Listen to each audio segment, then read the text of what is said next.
Hello everybody, my name is Petr Koutný and today I'm going to show another amazing chess game of great Garry Kasparov. Garry Kasparov is one of the strongest chess players ever and he was great. He is great and he will be great forever. So let's watch the game Garry Kasparov and Nigel Short, because Nigel Short used to be one of the strongest British chess player ever, and this game was played in Olympic chess games Russia 1994, and exactly the match Russia against England. So Garry Kasparov is a white and Nigel Short is a black, and the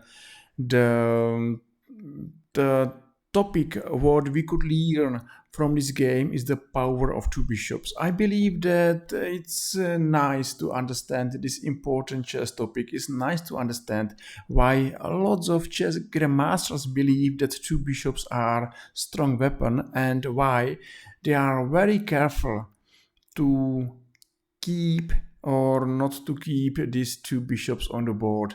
So hopefully this game will help you to be better chess player, and if you are going to enjoy this video and you will learn something, feel free and press like or press follow and follow our YouTube chess channel. Thank you very much, I hope you did. And now let's come back, because we are back in our typical Shevchenko game position, where black decided to play queen c7, and maybe the most famous move here is to leave this dangerous zone for a white king, and lots of white players here are going to play king h1.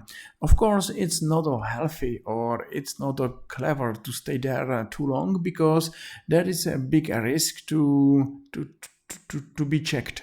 And believe me that if this is the risky, one day black will check you. And check, of course, is not a checkmate anyway, but it's a risky, and you don't want to allow your opponent to check or checkmate you. So this is one of the famous moves to go king h1, but now Garry decided to go queen e1, and his plan is to go queen g3 or queen h3. After, of course, black will play short castle, and if black will play short castle, queen g3 or h3 is a beautiful placed white queen, which she could attack black's position. So both players believe in attack, but here, because black know it that he will be maybe under siege, black has to find counter attack, and the best way how to be active is to attack white's pawn on e4. And maybe now watch what's the black's plan: to attack pawn on e4 from knight f6, knight c5, and one day maybe from bishop from b7. So nearly all black's minor pieces are going to attack this pawn, and white has to be careful. Of course, this pawn is important, is a center pawn, and white can't afford to lose this pawn. So bishop f3 happened immediately, and short castle. Now white decided to go to h1, and black played the same move to h8. Okay, a4. Anyway, g4 is another option, of course, but a4 happened, and black has to find the best place for his light squares bishop, and the best diagonal for this bishop is, of course, b7, c6, d5, e4, f3, g2, h1. Why? Because at the end of this diagonal is a white king. So why not to make unhappy white king? And black played rook b8 with the idea b5 or b6. g4, Garry is going for attack, and now all bridges are broken, and white is attacking. So b6, of course, why not? And this bishop is going to attack white's king. Anyway, still, we can't speak about the advantage of two bishops, because both players has their bishops. But one day, Garry Kasparov will win one of them. So black will have to exchange one of his bishops, and black will play against two white bishops. And because Garry Kasparov will open this position as much as he can, we will see how these bishops are winning this game. So that's the big topic, or the biggest message to you coming from this game, that two bishops are strong and it's good to believe in them. So g5 happened, and knight e8, bishop g2, b3. Why this move b3? It's nice. Maybe you believe that white should play queen g3, queen h4, queen h3, and somehow to attack black's h7 pawn. Yes, of course, but watch this diagonal, and this diagonal is beautiful diagonal, and it's maybe difficult to find the best job for this dark squares white's bishop, and Garry decided to say him go there and attack black's king. I mean go there. So after move b3, it's a simple clear that white's bishop is going to b2, and that's the best diagonal for this bishop. Queen d8 happened.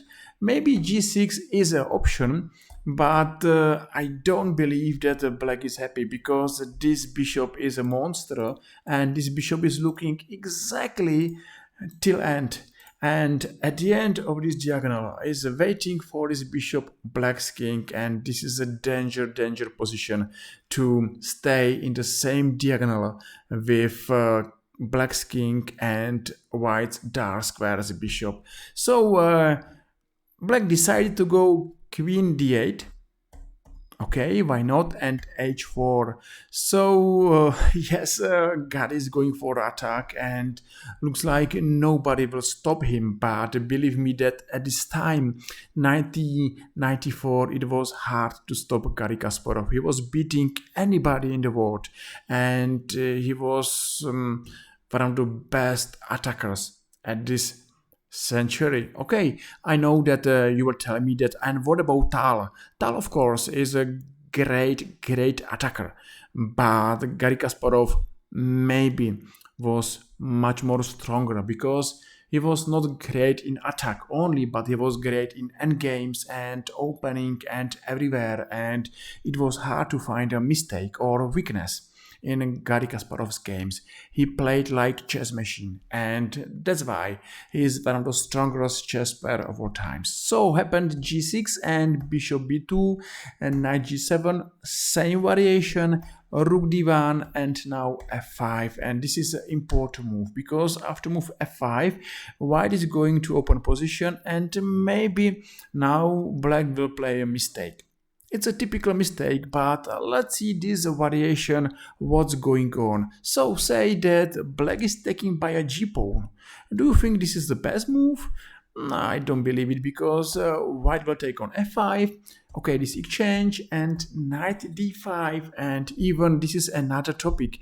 This is not a topic about two bishops, but about a knight in the center. I believe that white here has a nice edge. So another option after move f5, it was to take by e-pawn, but that's nearly same variation, of course. And maybe f6, knight d5 with nice advantage. That's of course another story and another topic. So let's see what's happened after move f5. And since now till end, this game will be interesting, because we will see soon why I believe in two bishops. f6, it was a time to play this move, and maybe black missed this move. What to play? If black is taking by knight, of course is losing piece, and at the end he's lost. That's maybe too much to play against Garry Kasparov without one piece. So yes, of course, black took it on d4, and now he's not losing bishop, but he is losing two bishops advantage. And now let's watch this position.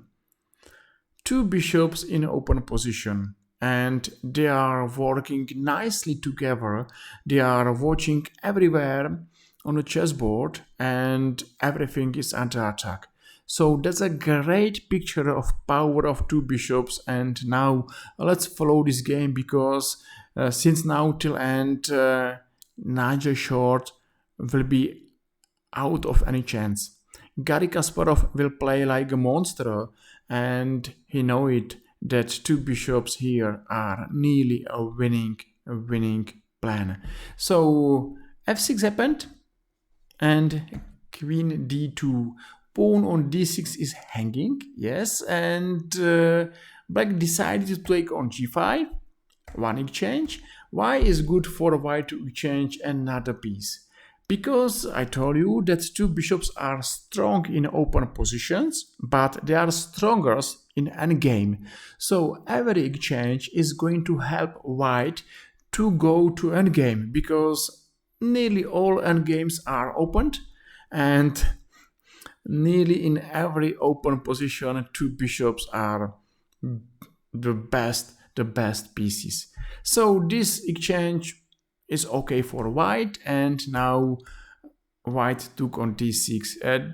This is an important pawn, and without this pawn, this position is much more opened. And I think that the difference between white pieces and black pieces is such obvious.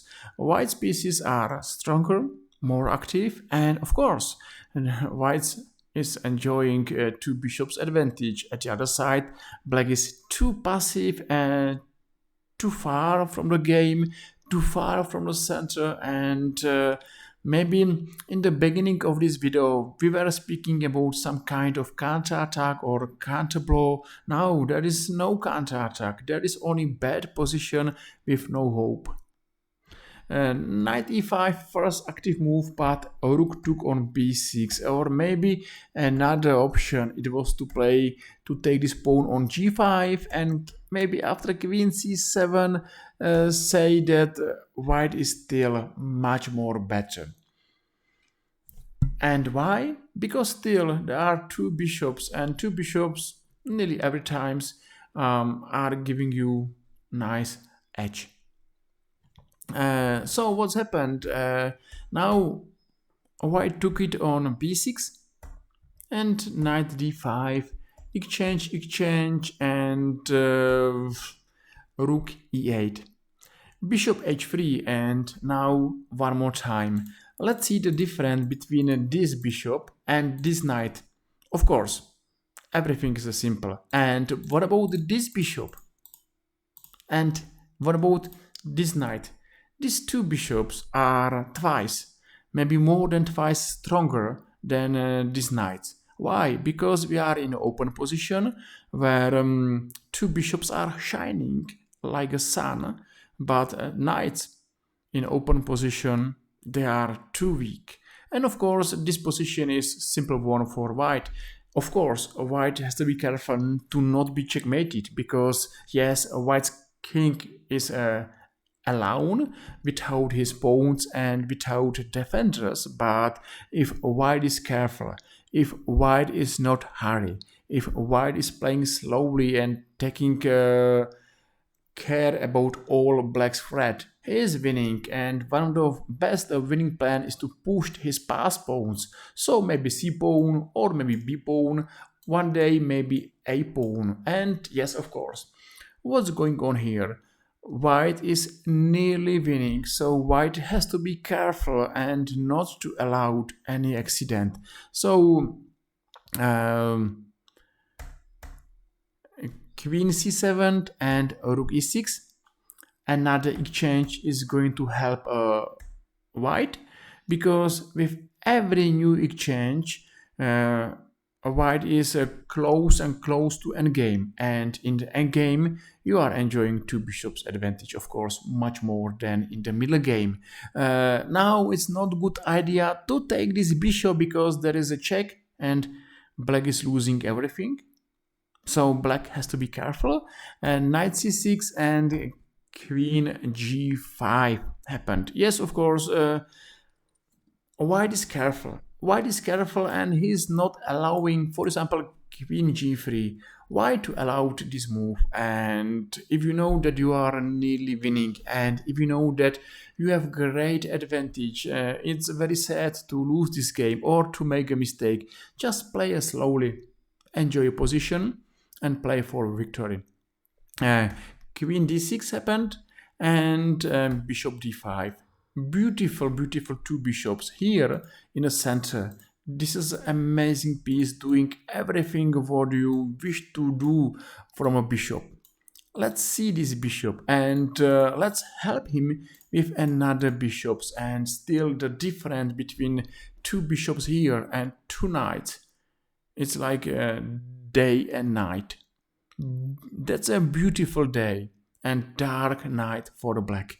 So knight b4 happened, queen f6, exchange, and what about this endgame? This endgame is still lost for black because two free pass pawns. So let's go over this variation, and b4, b5, and of course a5, and without any doubt this is a winning position for white. So for this reason black has to suffer of these two bishops, and even here maybe he wish to take this bishop, he can't, and he took on c2. Okay, bishop c3 and b4, and let's push this pass pawn and let's win this game.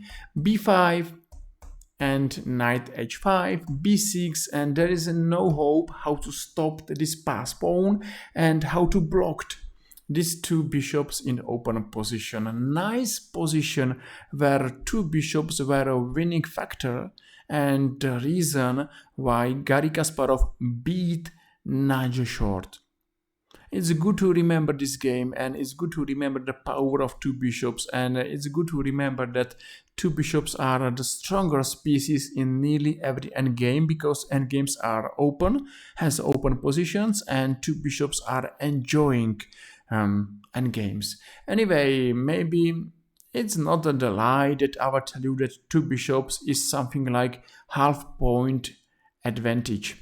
So maybe it's good to follow this advice to play with two bishops than against two bishops in open position. So I'm at the end of this video because here black resigned. So if you enjoy it, feel free and press like and follow our YouTube chess channel. I hope you enjoyed, and I hope that you saw something interesting. So if yes, feel free and press like and follow, and I hope I will see you soon in our another YouTube chess video. So thank you very much for watching. See you soon, take care, and bye bye.